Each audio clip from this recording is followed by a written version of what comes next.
Welcome to the Killshot MMA podcast for UFC Vegas 108, Taira versus Park.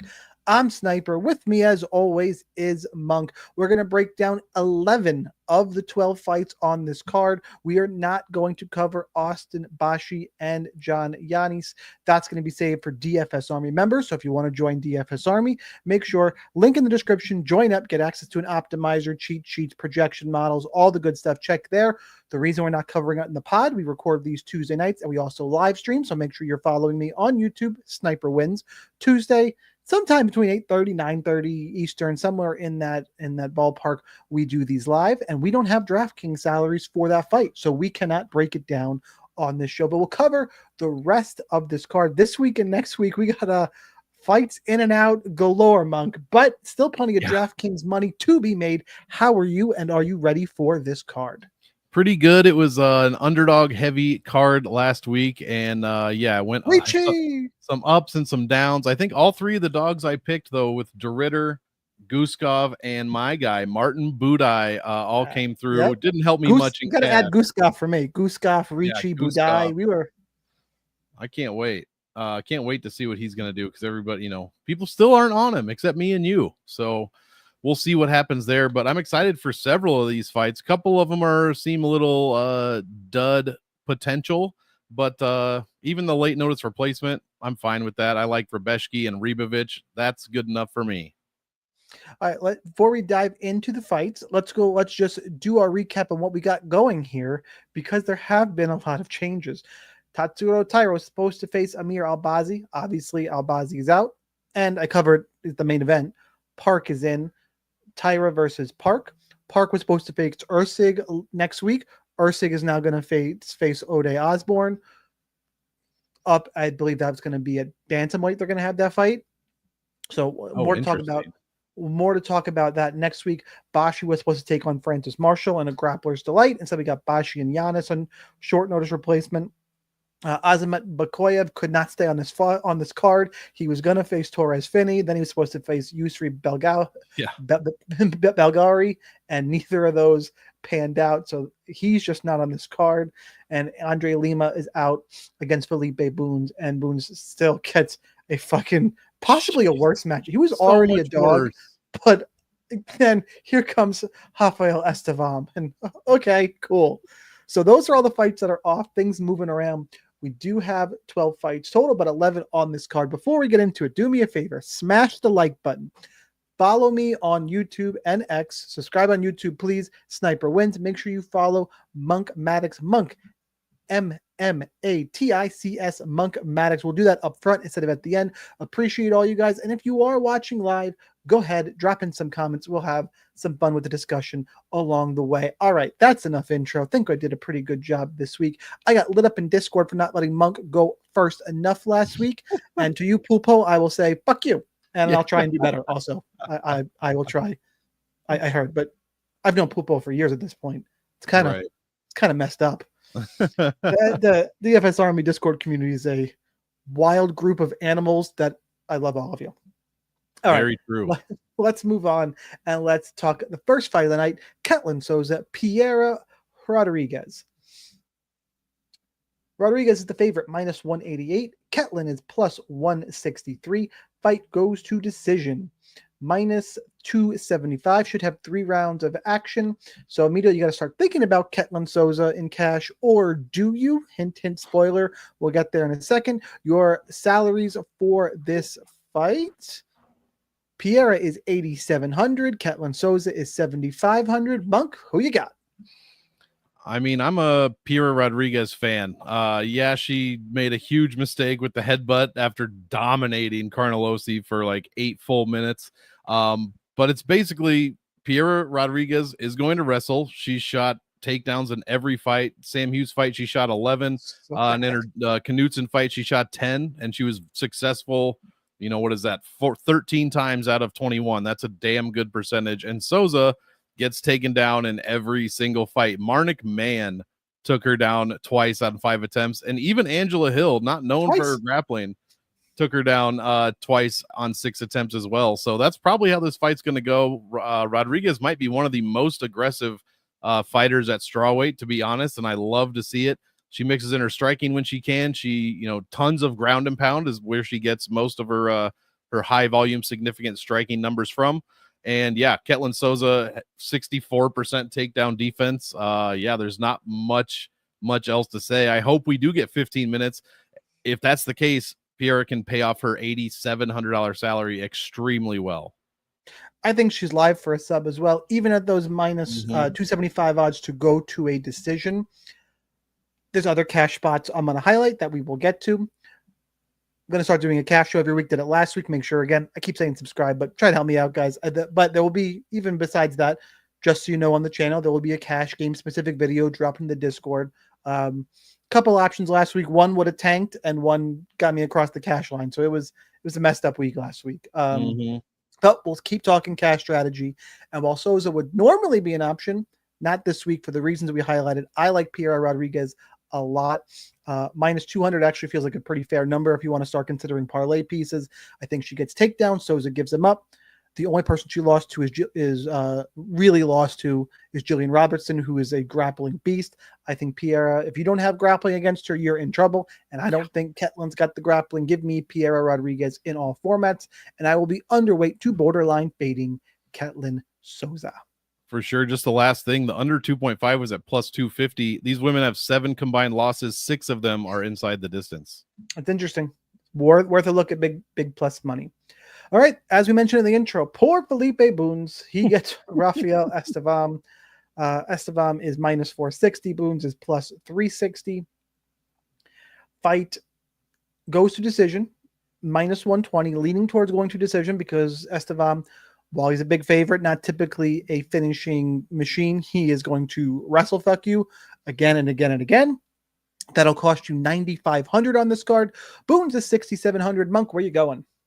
I mean, I hate to give almost the same breakdown here, but Estevam, like you said, he's going to wrestle fuck him. 11 for 19 against Jesus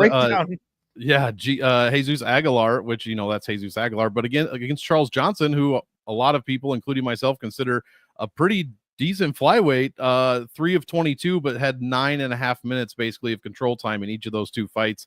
That's the formula. That's what's going to happen. He's very low volume on the feet, obviously, because you know what his game plan is. I just said. And Bunez got taken down by Joshua Van once. It was 1 of 1. That's the only time he's been even had a takedown attempted against him. I only has 2 fights.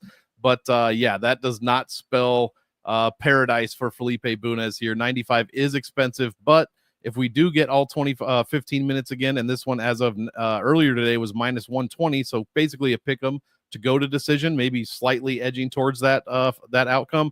Estevam's gonna, has the potential to score 100 and whatever points, 120 points. He put up, I forget, he scored terribly in one of his fights. That would have been the Charles Johnson fight, but against Aguilar, it went 15 minutes as well, and he put up 116. So it's a tough ask, 9,500, but I think he's great for cash. I think he's great for all formats, to be honest.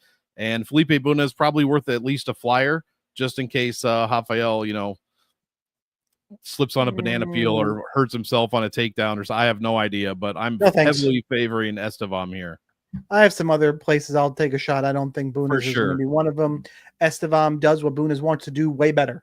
Unless for whatever reason the grappling cancels out. I just don't think it will. I'm not going to say Estevam is an all-in for that reason, and he's pretty expensive, and I think there's probably one other spot I like a little bit more for cheaper, so that's why he's not going to get the core play recognition here, but I do like Estevam a bunch. I'll be under on Boons, probably over on Estevam if I can get there in 9,500. It's not like my first option to get overweight to because of the price tag, but I like him. It's just a really bad stylistic matchup for Felipe Bunez. Give me Estevam in all formats. No need to overcomplicate it. Keep it simple, stupid, as the kids say. Do the kids say that? No, as the old men like us say. It's the old, yeah, exactly. Fucking old. All right, let's move on and let's talk Nick Klein, Andrei Puliev. Puliev is minus 150. Klein is plus 130. I have to tell you, after I watched tape for this, I had no fucking idea what the line was going to be. I was like, I don't know. Yeah. I guess pick him, and that's probably where I landed too. A little bit of a hint there, but I remember broke it down. So my process to break it down, watch it. I'm like, okay, what do I think the line should be? This way, if something pops off, I can decide, oh, there's value there, and I can start looking at bets from there. like I said, opened the books and I was like, I don't know what I'm going to see right now. Not a clue. So, but we got minus 150 Puglia, plus 130 Nick Klein. Fight ends inside the distance. This I did expect, minus 200. Smells like a pretty good GPP fight, as we should see a finish. These guys typically like to, no, as everybody likes to, typically see their wins end by finish. Puliev is 8,400. Klein is 7,800. Monk, I think a pretty high variance fight here. Who you got? Yeah, I'm gonna have to go with the underdog. I don't feel as strongly as I did in the last two winners that I picked, but like you said, it should be close to a pick 'em. Puliev, the main thing for Puliev, I see Klein, even though he's only had let's see, one of 9 takedowns. So against Abdul Malik, he did get beat in the second round, but Malik was like 90 something, 700, something like that, expected to, just smash this dude. And he did it to an extent, but Klein held on, long enough and did enough offensively to completely keep him off the optimal lineup. I mean, Abdul Malik probably, I don't even know if he 10x'd without looking. I'm not going to scroll down right now because it's not important. But yeah, Pulaev can give up takedowns. He has only given up, I believe, one or so just in the second round, but the control time he gives up is scary. 2.5 minutes on average so far. I know this is only 2 fights and one's probably DWCS, but it's like 1.5 minutes to 2.5 minutes of control time in each round, and that is extremely scary. Statistically, he's lost the first 2 rounds total. I know in Liam Anderson, he did get that win. He allowed 3 strikes and a takedown, but a bunch of control time. And then against CLD, nothing happened in that fight. He landed 18 strikes in 15 minutes. Managed 2 minutes of control, didn't complete a takedown, and he got out-controlled basically 3-1. So I'm going to have to go with Nick Klein here. This is a super high variance fight. But yeah, like you said, I think 7,800 is probably the value side here, unless we see some sort of early finish on Pulaev's side. But I just have to go with Klein. I don't feel supremely confident, but if he can get his wrestling game going and get Pulaev down, I think he's got a good shot here. Yeah, pretty much right in lockstep on this one. I do, even though I expected to be Pick'em, I actually did lean slightly towards the Klein side because he's a little bit of wrestling upside. The eye test just looks a little better. But again, the line, Puliev's probably beaten higher level competition. It's if you were just to wiki cap. It's really fine margins. If the line was flipped, I'd probably tell you to play a little bit more Puliev. Sure. It's that close, but no, maybe I'd be even because I did pick Klein. I probably would say more just play it even. In this case, I think my strategy here, because I lean towards Klein, I think he's a little better, has the grappling upside. I'm probably going to be field weight is like my max on Puliev to under, and I'll probably be field to a touch over on Klein, but nothing where if he loses, it's going to break my day. It is a fight to get over the field on total because minus 200 inside the distance prop. And we have a mid-range in terms of the salaries. So that's why I'm not going to go crazy under on Puliev because any kind of second round win probably gets him in the optimal. And we have a minus 200 ITD prop. So give me Klein, but it is one to target both sides of. And no thank you in cash games. Unless if you're going to tell me Nick Klein is like your last man in cash. Right. Yeah. And you've already played, I mean, I'll get ahead of myself. You've already played Nora Cornell and Neil Magny, and this is who you need, then okay, fine. All right, let's move on to, I thought it was going to be the aforementioned Nora Cornell, although I have hinted at this fight already in this episode. Rodolfo Vieira, Tresean Gore. Rodolfo Vieira is minus 210. Tresean Gore is plus 180. Fight ends inside the distance, minus 215. Your DraftKings salaries for this one. Rodolfo is 8,900. Tresean Gore is 7,300. Monk, any idea how I referenced this fight earlier? Got a guess? Did you mention something about a very shitty fighter or something? No, I mentioned something about my most confident play on the card. Okay, you were close. Yeah. The only person I think I have ranked dollar for dollar above Estevam. Before we have Austin Bashi. Bashi's going to be way up there too. But right now, 8,900 Rodolfo Vieira feels like a steal. Where are you going? Yeah, it kind of does. I somehow in my write-up talked myself into what happens if this gets to the third round because Vieira's looked awful as you know, the later the fights have gone. In fact, every time he's been to decision, which is twice in the UFC, he has lost, but it's not to Tresean Gore, it's to fucking Andre Petroski and Chris Curtis. I think Tresean Gore is probably terrible. He's beaten He Josh. looked better, by the way, in this Who? this Gore? in this and no, Vieira in the third round. Like he Oh. lost, but he still 26. He slowed down, but he didn't he normal slowed down. Remember, Chris Curtis, as much as I hate the stupid motherfucker, tends to get stronger as the fight goes on. Vieira showed improvement from when he almost died against Fluffy Hernandez. Yeah. And that was that was brutal. That was brutal. But again, Fluffy is one of the premier middleweights, in my opinion. Yes. Currently. So, and probably even, he was getting there back then. Tresean Gore has wins over Fremd and Antonio Tricoli. Like, that means by nothing. Guillotine, by the way. By guillotine. He lost, a not very close fight to Brian Battle in his debut. Cody, you lose to Cody Brundage in less than 4 minutes. That's a problem. Marco Tulio second round win, and he scored like 140 points or something outrageous, 144.6. So Gore is out here giving up points. He's giving up finishes, and I just don't think he's very good. Yeah, he's got subs on his record. Vieira is probably the best grappler, jiu-jitsu player, I should say, maybe in the UFC. I'm not sure if that's accurate, but he's definitely on a list on a top 5 for sure.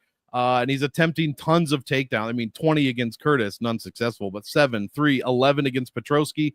He's going to get Gore down, and he's going to submit him. It could be super early. It could be late, but I think he gets the finish, and I think he basically dominates Tresean Gore. What is Gore going to do? Guillotine him? No. Yeah, exactly. He's not going to win by guillotine. Every time, and to me, even in his wins, for whatever, Tresean Gore seems to look worse. I think I don't see any improvement from Tresean Gore. Rodolfo Vieira is a high-level BJJ player who seems to be getting better and improving everywhere, whereas Tresean Gore, at least in my mind's eye, is getting worse. Give me Vieira in all formats. I'll be overweight. He'll be in my cash lineup. It's got big upside. I think a decent floor, because if Tresean beats him, maybe it's a fluky KO, I guess, but that could happen with anybody at 170 or over, I suppose. Yeah. But give me Rodolfo Vieira in all formats. Love the play. Favorite play on the card. And I will be pretty much fading Tresean Gore. And if he beats me, well, it just wasn't meant to be. And I'll be here next week cursing out Tresean Gore and Chris Curtis. Yeah. But it's a rough one to me. Vieira, Vieira's striking's also, it's not great. It's gotten loads better since he debuted. Yeah. All right, let's move on to another guy. Speaking of people you can't trust ever again. Rinya Nakamura, Nathan Fletcher. This one is giving me fucking just heart palpitations to think about. Rinya Nakamura is minus 400. Nathan Fletcher is plus 300. Fight goes to decision is minus 180 because the big favorite, Rinya Nakamura, is a big-time wrestler who will cost you 9,300. Fletcher will cost you 6,900. Why is it giving me heart palpitations? Because Rinya Nakamura, everyone knows, is an Olympic level, big-time wrestler. That's how he's going to win fights in the UFC. He lost to Muin Gafarov last time out and shot 1 takedown. Yep. 1. So can't trust this motherfucker when it comes to game plans. I remember watching this fight just stunned. Jaw on the ground. I'm like, is I don't want to say this fight is fixed, but it doesn't feel right. Nothing about this feels good. No. So Rinya Nakamura, so you can't. He's got the upside. Monk, what are you doing with this? I think I'm gonna not full fade, but I am definitely gonna fade him at this salary. Like, he's only scored well against road to the UFC fights. If there's not even technically scoring on that, obviously, but if you put it on, it's tremendous. And then his debut was against Kazama. He put up 140. After that, Fernie Garcia, who I think Matt Frivola, was that the Frivola fight where he scored like 170,000 points on him with 55 knockdowns? I guess one less than Stephen Wynn last week, and then Carlos Vera. Exactly. Damn it, you beat me to it. That's gonna make it Stephen Wynn, Muhammad Yahya. Son of a bitch. And then Carlos Vera, 90.69 points. Like, that's not even 10xing you. You're not going to make the optimal lineup. And then he does basically nothing against Gafarov. Absolutely nothing. So we cannot trust him, like you said. He landed 2 strikes a minute in that fight, and then like 2 minutes of control time. That's it. Nathan Fletcher, he got taken down 6 of 12 times from Loughran. So the window that's for the problem. It's right there for Rinya. Exactly. The window is there. Like, all you have to do is that. Hell. Fletcher did, attempt 7 takedowns of his own. He landed 4 strikes a minute, which is basically double what Rinya lands. Now, Rinya has some fights where he has very high strikes per minute. I guarantee you those are all ground strikes. On the feet at distance, he does next to nothing. So I'm going to be fading him a little bit. Like I said, it's not a full fade. I'll be well under the field, however, but in case he does decide to wrestle. But if he doesn't, then what are we even looking at? He's not going to pay it off. Even if he does, I don't know if he pays it off. 3 of 3 against Vera, 4 of 4 against Garcia with 9 and 13 minutes of control. And you just heard the scores that I read, like 90 points. That's not good enough. So that doesn't mean I'm playing Fletcher, but I'm not playing a ton of Nakamura. The problem is the scoring potential is right there for Nakamura. Mm-hmm. The good news is that, and I guess the other bad news is that the other fighter who's priced above him, Kevin Vallejos, who's got more of upside? It's Nakamura. It's definitely Nakamura. Yep. Thank God for Bashi and Estevam. Like those two guys, 9K and above, are the priorities. But Rinya Nakamura, look, Nathan Fletcher being taken down 6 times by Cowell and Lauren is concerning. Should be. I mean, still a split decision. But Nakamura just shoot the takedowns. Just shoot the takedowns. Now, granted, he got 3 against Carlos Vera, but that was a ton of control time because Vera just sat and played guard. Yeah. You have to go with Nakamura. He has to be the pick. I probably would tell you, I can't believe I'm going to say this. If again, is he a cash priority? No. Is he someone who's finding cash? Yes, because how does Fletcher win this fight? I don't know. I don't know. So the decent floor, the ceiling is concerning. The other 2 guys I mentioned, I would rank above him. I'll be underweight to Fletcher, and hopefully Nakamura learns to game plan. But this is 100% your last fucking chance, buddy. No shit. You better shoot within the first 90 seconds. And honestly, if he gets through the first 2.5 minutes having not shot a takedown, I'm going to go live bet Nathan Fletcher. Yeah. Nobody the line hasn't swung that much. If he gets 2.5 minutes in, I will have pulled the trigger of a Nathan Fletcher live bet. So I'll go with Rinya Nakamura. Don't fuck this up, buddy. Okay, the aforementioned Kevin Vallejos is taking on Danny Silva. Vallejos minus 430. Danny Silva is plus 330. As you may have guessed by me saying, it's not a great fight to target. Well, actually, you know what? Inside the distance number is a little bit better than I thought. It's up at minus 175. Really interesting, actually. I'm a little surprised it's quite that juiced up. Yep. Your DraftKings salaries for this one, Vallejos is 9,400. Danny Silva is 6,900. Vallejos is a striker. He's got back-to-back first-round finishes against Sungwoo Choi and Cam Teague. Yes, he lost to Jean Silva, but that was by decision over 15 minutes. That ain't nothing to sneeze at. Yeah. Whereas Danny Silva is, for what it's worth, I know it's back-to-back split decisions against Lucas Almeida and Josh Kulabau. He's 2-0 in the UFC. You're going to keep getting better. He keeps stringing up wins. I understand why he's a big dog.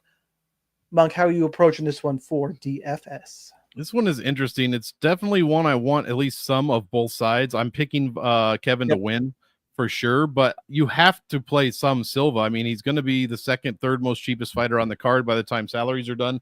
Both guys throw tremendous volume. Like Vallejos, 6.48 per minute. Silva's 7.3. Now, both guys, actually not. Silva does get outstruck, so he allows 8 strikes a minute, which is the main scare if you're a Danny Silva backer this week. But Kevin allows almost 6 strikes a minute. He has no wrestling, like you said, no control, no nothing, whereas Danny Silva is landing all that volume and takedowns and control time. It's not an overwhelming amount, but it is some, and that is enough to give me pause when it comes to Vallejos a little bit. I cannot say his name for some reason, his last name. That's one I just can't do. And it's easy and I can't do it. But yeah, 2 of 3 takedowns from Silva against Pacheco, 4 of 9, and then 1 of 3 against Almeida. He's getting decent control time, well, just in the Kulibau fight, but he's winning these split decisions. He was plus 185 in his debut. He was minus 270 against Almeida and got it done.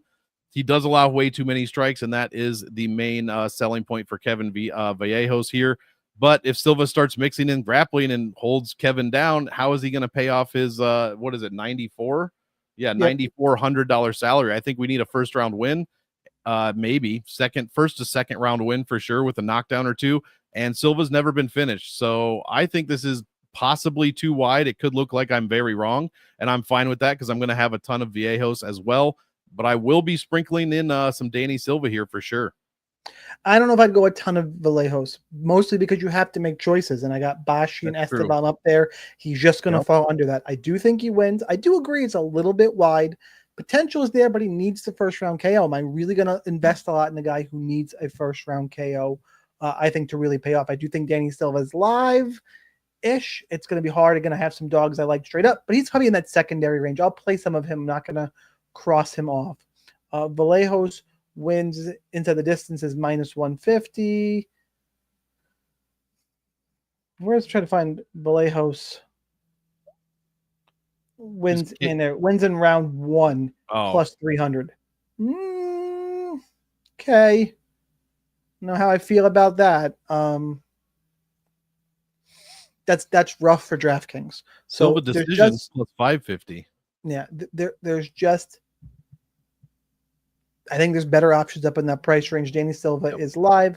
I understand why Vallejos is favored. I do think he's a better striker, a little faster, a little more powerful. But Silva, like I said, he's a gamer. I think he'll be in the fight, and it's just kind of making choices when it comes to DraftKings. So it's a weird one. It's where you have to distinguish picks from DraftKings. Vallejos is the clear pick. Man, I don't think he makes for a great DraftKings play just based on the other options around. Yep. All right, let's move on and let's talk Neil Magny and Elizeo Zaleski, formerly known as Elizeo Zaleski dos Santos. Zaleski -200. Magny is +170. Fight goes to decision, -150. DraftKings salary, Zaleski is 8,800. Magny is 7,400.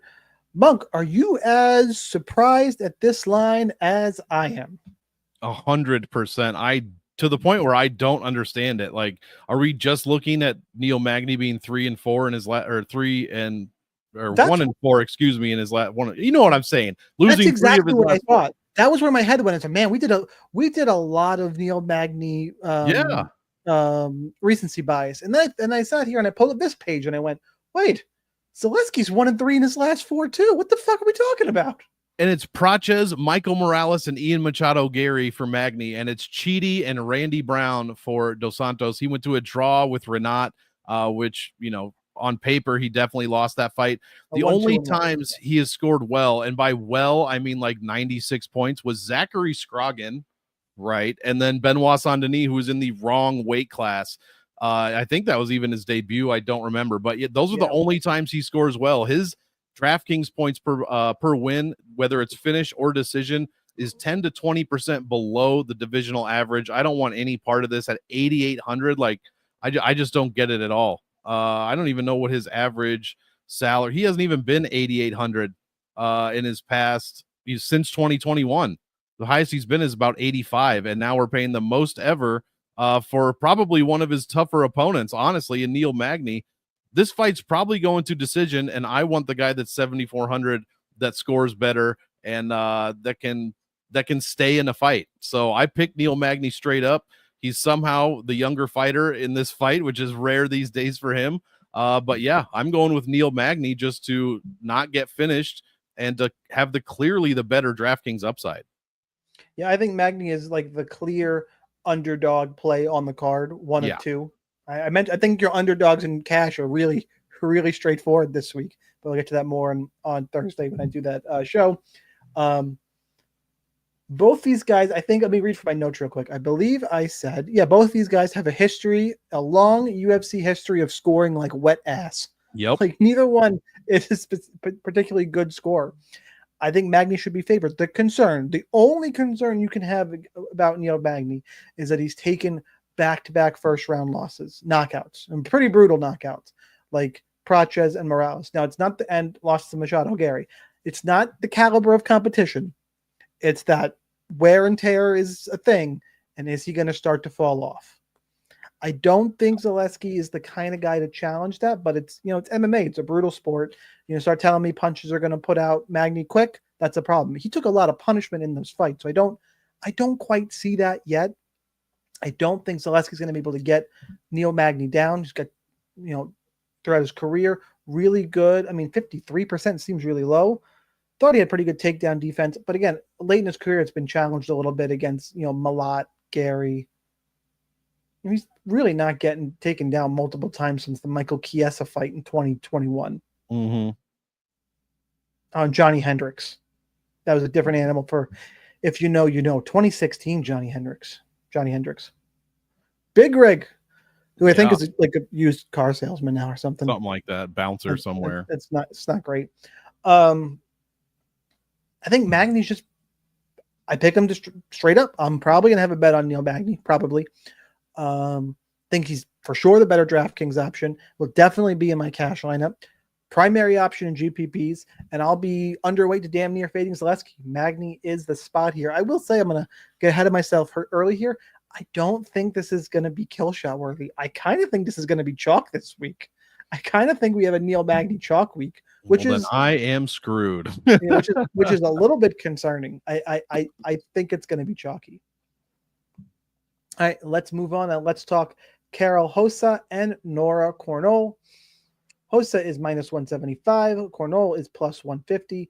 Fight goes to decision is -500. Cornell is your other. Lock it in cash games. In fact, Cornell is 1, Magny is 2. -500 to go to decision. Relatively close odds. Hint, hint, I'm about to pick her straight up. We'll get there in a second. And 7,600 for her. Hossa is 8,600. Monk, who do you have?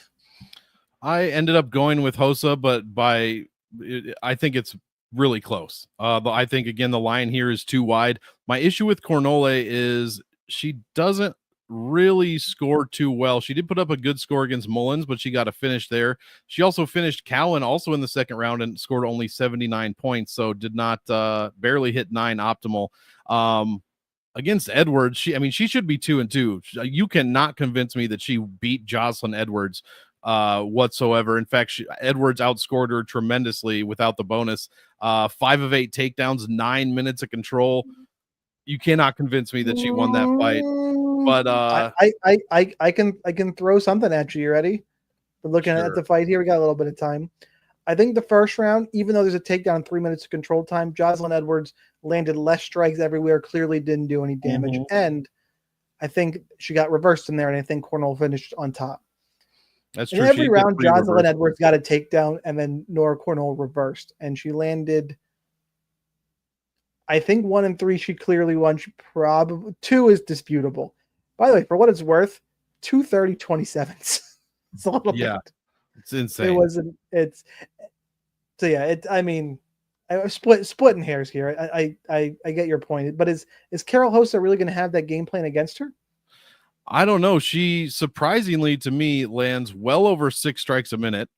She absorbs almost 5, but that shouldn't be an issue with Corneau, who averages 3 a minute and really doesn't throw a ton at all. I mean, it was 40 strikes in 15 minutes, 36 strikes in 8 minutes, 54 strikes in 15 minutes. So just not the best output overall. And I don't think she's a big enough dog to like guarantee the value in a decision. Hossa also is the only one that has any kind of takedown for the most part and control. Now, as we just said, Cornelli does know how to reverse position. In fact, looking at it now, this has to, it's only those 2. She has 4 reversals in her first 2 fights, which was Mullins and Edwards. She could have a little bit more difficulty here with this one, but who's to say? And also, Carol Hossa's striking defense specifically is pretty bad for the most part. So, as I said, 5 strikes a minute, basically less than 50% defense overall. I think Hossa has more tools. I think she's more volume centric, and that could pay dividends. And I just don't know how Cornole scores in a decision at 7,600. I will be rostering her for sure. Probably not touching much of this one much of Hossa, I should say, in cash. And I just don't know that it scores tremendously. So I'm going to have to do some looking. Like you said, there aren't a ton of dogs here that really make sense for cash. She's definitely one of them. So I'll probably end up with her roster. Number 1. Yeah, but it could easily go the other way, and Hossa could win a close-ish decision. But yeah, I picked Hossa, but I'm not too confident. Yeah, in cash games, I'll take my 25 points from Cornell at 7,600. Yeah, that's true. If I can get 5 other winners, then that's fine. GPP is a different story. I understand the concern that even in a win, 7,600 isn't really enough.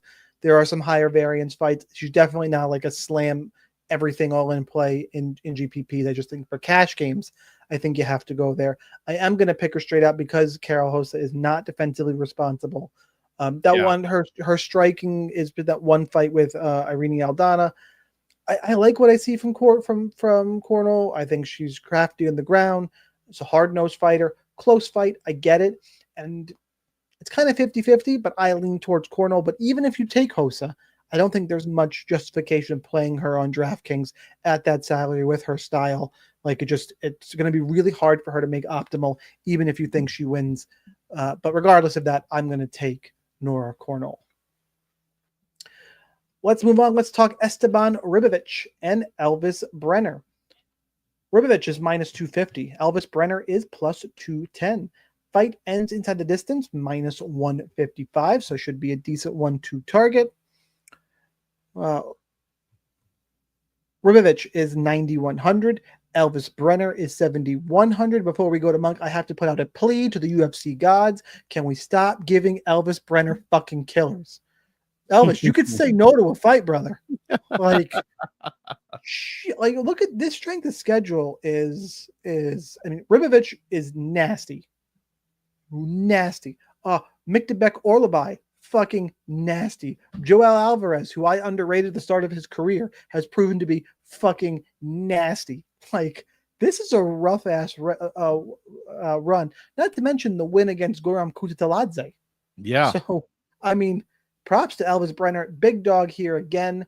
Ribovic deservedly the big favorite with his nice little run, even with the loss against Nashville Hackbrass, which, by the way, we both called at UFC this last time out, the Kop Almabayev fight. That being said, Monk, where are you going for this one? I love Esteban Ribovic, and I always will. He's so fun to watch. The sheer volume and work this guy does is crazy. Yes, he does get hit too much. Yes, he does get controlled when he gets taken down. But 8 strikes a minute is what he lands compared to 4 for Brenner, and they both allow well over 5 strikes a minute back at him. Brenner's defense is worse. Esteban Ribovic, I mean, actually both guys have proven that they can take damage and stay in the fight. I mean, Brenner's hair changed colors halfway through that Kutataladze fight, and Ribovic's Zellhuber was fucking incredible. He put, my guy Terrence McKinney on a highlight reel with that kick. But the Zellhuber one, my goodness, that was amazing. He got hit with 121 strikes and he landed 156. He did get knocked down, but that didn't stop him from finishing the fight or winning the fight. And you also cannot convince me. The second thing you can't convince me of is, and this one would be more difficult, is the Hackbrass is not on every kind of juice there is since USADA went away. All of a sudden, juice them all up. Put needles in all their arms. Exactly, I agree. I don't think it's bad, but he was landing like 3 strikes a minute, and now he lands like 9 or 10. So Ribovic is the volume king. His defense is lacking. However, his chin is fantastic, and just his aggression is basically unmatched. And he should outmatch Elvis Brenner here for sure. So I really like this one. I like him in all formats. This is a great fight to play. Play some of Elvis Brenner as well. Not a ton, because I'm huge on Ribovic, but play a little bit of Brenner in case, the damage just can't put him away. Orlby didn't finish him. Joel Alvarez took 3.5 rounds to finish him. 2.5. We'll just see. He could be worth something, little bit more than a punt, just barely, but I'm huge on Esteban Ribovic. Probably my first or second favorite play on the card. Yeah, I like him a bunch. I don't know if I go quite that far because there's a couple other guys, Esteban and Vieira. That's true. I forgot about he's Esteban. Right. Yeah, he's right in this mix. I like Ribovic a bunch. I will say, just like you mentioned, my point that he does take a lot of damage, and Brenner is hard to put away, making Brenner a secondary GPP option for sure. I do think he's live, and he's. You told me he's going to be your kill shot, I wouldn't hate it because there's not a ton of dogs with huge upside, and this one I think is right there. And I don't like how hittable Ribovic is. I don't think I'm going to pull the trigger there. But I like it. I think Elvis Brenner's a little bit underrated, and he takes incredibly tough fucking fights. Like, I hope he doesn't lose this and get cut. I really hope, because he'll lost 3 in a row. He could get cut here. I will take Ribovic. Great GPP fight. make sure I'll go as far to say I'm going to be over the field in Elvis Brenner. It might only be like 15%, but I will be over on Brenner. All right, let's go to the co-main event of the evening. Mateusz Rebecki and Chris Duncan. Duncan is the dog at plus 168. Come back on, or the favorite Rebecki is minus 193. Fight ends inside the distance is minus 210. So again, expect to see a finish here. DraftKings salaries, Rebecki is 9,000. Duncan is 7,200. Monk, co-main, where you going? I'm huge on Rebecki. I think he's a big problem. You can't now. You said you're huge on a lot of guys over 9K. I think at the end, true. Before we go to after that, we have a little bit of time after the main. We need to rank our 9K fighters. That's true. Well, Ribovic and Rebecki, I have the most confidence in. I do have confidence in Estevam, but obviously a little bit lower level than my opinion than Rebecki. That win over Orolbai was fantastic.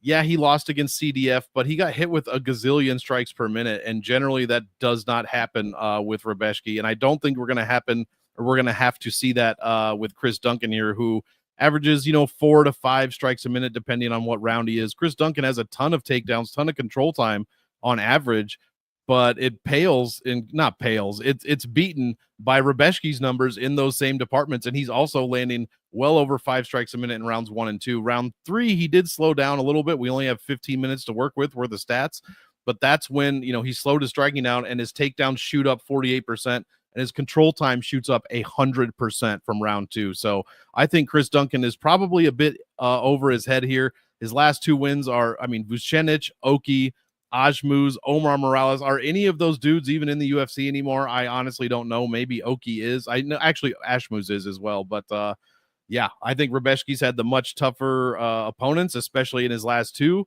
And just simply that win out grappling Miktabek Orolbai is something that should basically give you at least half a belt on its own. That's everybody's favorite lightweight at the moment is Orolbai. So even at a catch weight, he out grappled him, out controlled him, and outstruck him. So that's 3, the 3 big categories he got beaten in. So I love Rebecki here.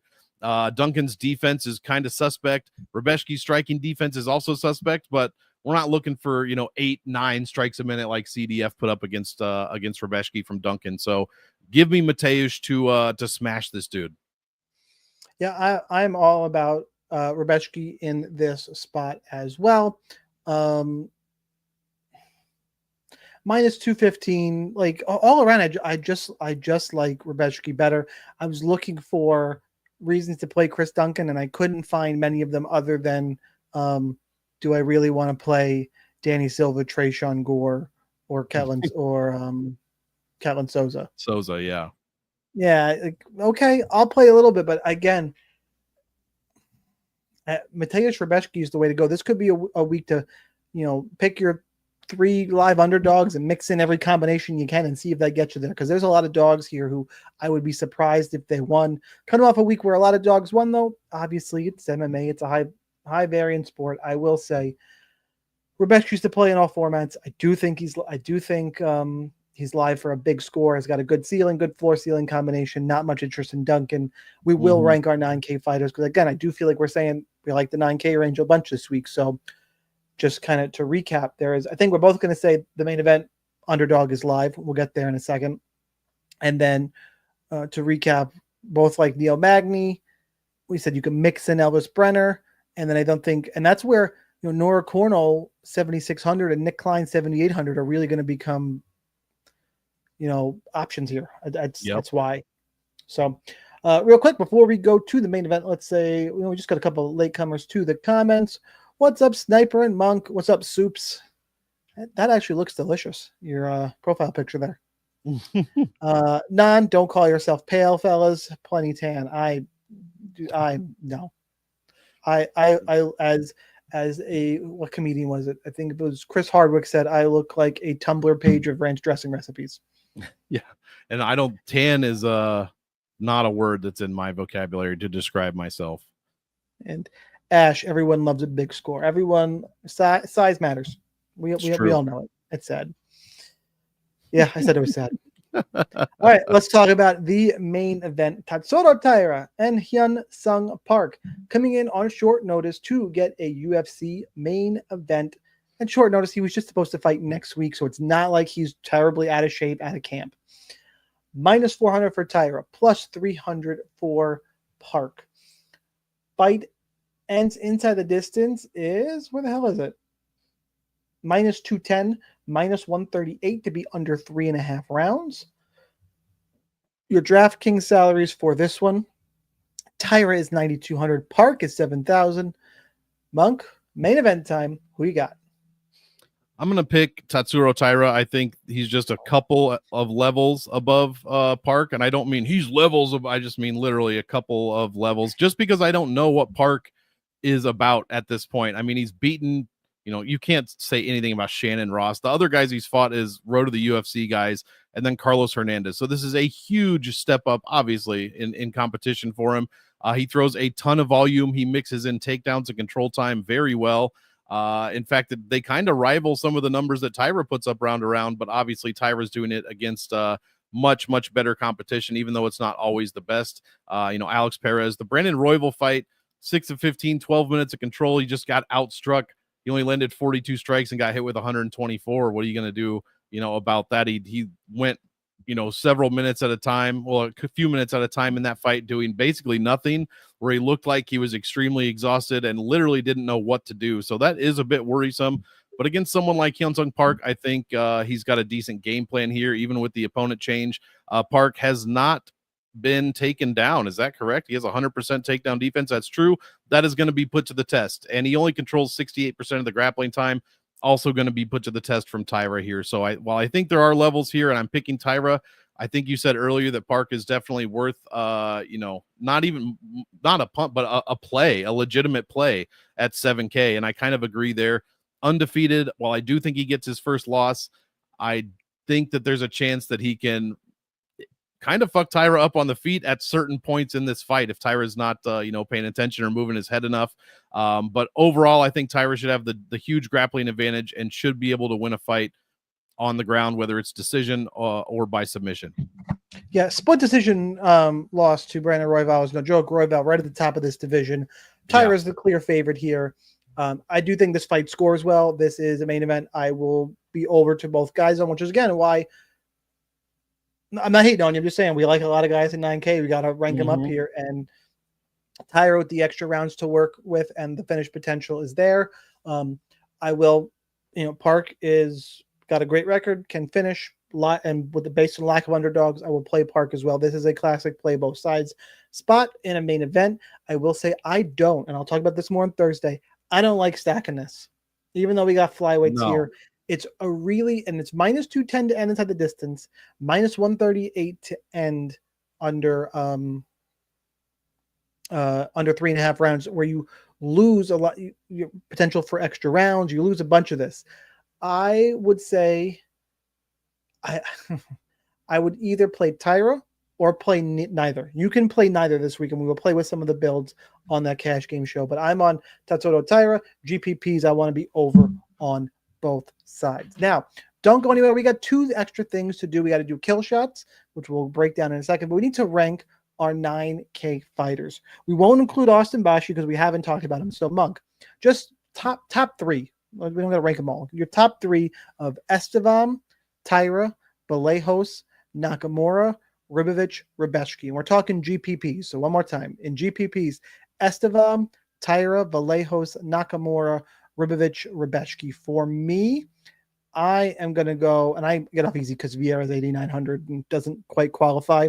But for me, I'm going to say it's actually Taira 1, Estevam 2. Do I want to say Ribovich or Duncan or Rebeshki? I'll say Rebeshki 3. But at that one, the third is close. How about for you in terms of 9K? It's kind of surprising, to be honest, even to myself, but in some order, I think it's Ribovich, Rebeshki, and Estevam, to be quite honest. Like, I think I can't get away from Ribovich or Estevam, and I think Rebeshki has huge potential here. So it's probably not playing Taira is going to give you leverage in GPPs if he doesn't end up there. Because I'm eating a little bit of chalk with some main event chalk. And it's one of those things I'm going to play with as we get later in the week. Did a cash game show. I'm toying around with the GPP strategy show. We'll see how that goes. Definitely do the cash game one. We're not done yet, guys. Don't hit the like button. We're going to do kill shots. If you don't know what a kill shot is, welcome to the show. And you, just like everybody else, should smash the like button, subscribe everywhere. So, Sniper Wins on YouTube Tuesday nights, live streamed. DFS Army YouTube channel Thursdays, drop the recording. Killshot is an under-owned GPP play who can help you win it all. Can't be any chalk. No chalk in here. And I think more than ever, I'm pretty sure Neil Magny qualifies as chalk this week. Yeah, I think you're probably right. He definitely qualifies as chalk. And you know what? I'm gonna. It's not a cop out. I have some dogs picked. I think the leverage spot I want to make people aware of is a favorite. Feel free to veto, but I think the kill shot, you need to be overweight to the first fight of the night. Give me Taira Rodriguez. Do not sleep on her in GPPs. Monk, who you got? Yeah, absolutely. I agree there. And if I can't pick Magny, I mean, Klein is probably going to be over. I think that's fine. Klein probably fine. If people don't like that, I would go way down the fucking list and give you Danny Silva for a GPP kill shot. Oh, yeah, it's fine. I don't like it, but fine. I think if they just that mid-range fight, people might lose in Pulev and Klein and say, take Klein. I think that's fine. Right. Yep. All right, anything else before we get out of here, Monk? That is going to do it. I'm really looking forward to this one. I wish it was a day card, but you can't win them all every week. Now, I like the night. As somebody with kids and things to do on Saturday, I prefer the night cards. I got to rewatch prelims when it's early in the day. That's true. So, I mean, you know, I don't mind mixing it up though. Just like between the Apex and in-fight and full arenas, I don't mind an Apex card every once in a while. I don't mind a day card every once in a while either. Next week, by the way, we're looking ahead to. There's a lot of changes and things happening next week. Dolidze and Anthony Hernandez. Yes. This card right now is you know what? It's funny. It's a disaster in terms of in and out. And I've heard people shit on this card. I'm not going to shit on this card. I've heard people shit on it. Steve Erceg's in a fight. I think pretty sure it's Ode Osborne at this point. Yes. Christian Rodriguez, Andre Fili is a fun fight, even if I hate Christian Rodriguez. I'm looking forward to Miles John's John Matsumoto. I think that is an underrated, really fun fight. Sequeira may be one of the worst fighters to ever fight in the UFC. True. And he's going to take on fucking Julius Walker. That is a hilarious disaster that I'm all about. And you can't hate when you got Priscilla catch a beating against Jazzy Edwards. She's going to do just that against Edwards. Is she, though? All of a sudden, she's not bad. It's funny. It's pretty funny. So we'll talk about all of those fights and more next week, breaking down the DraftKings strategy. See you guys in the DFS Army Discord. Make sure you join it. The links in the YouTube description and anywhere else you find them. For Monk, I'm Sniper. Helmets up, guys. Good luck, and we'll see you next week.